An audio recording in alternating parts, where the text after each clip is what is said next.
Қыздарбек марқұм жарықтық мына Тәттімбеттен 35 жастай кіші екен. 3 мүшел ғой енді былайша айтқанда.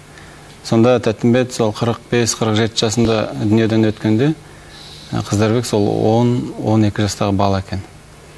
Әрине, о кезде мына арқаның өнері кемеліне келіп тұрған, домбырашылар көп болған, орындаушылар көп болған. Сондықтан жаңағы мүлкі шашылмай тұрған кез ғой енді қазақ күйінің, қазақ өнерінің.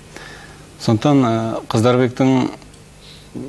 Қыздарбек негізі жалпы бақытты ұрпақтың өкілі, өйткені олар Тәттімбетті көзін көрген, сосын кейін жаңағы молынан сусында өскен ұрпақ, сол кездегі дәстүрлі өнерге, әсіресе Тәттікеннің күйлеріне. Сондықтан және Қыздарбектің күйлерін тыңдап отырған кезде оның Тәттімбет күйлеріне ғашық болған, керемет ғашық болған байқап отыруға болады. Қыздарбек Тәттімбет күймен дерттенген албырт ұрпақтың өкілі. Сондықтан жаңағы Әбікен ақсақалдың куәландыруына қарағанда арқадағы ең жетік білген, Тәттімбеттің күйлерін ең жақсы білген адамдардың бірі Қыздарбек болған екен.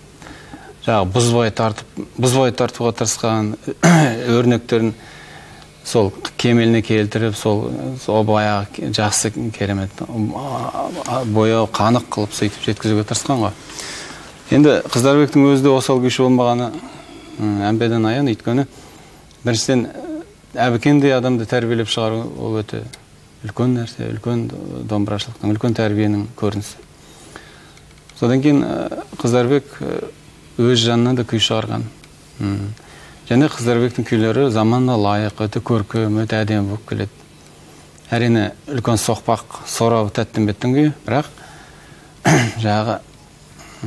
жаңадан тың өрнектер қосқан өзінше. Менің ойымша енді музыка зерттеуші ретінде айтатын, Қыздарбек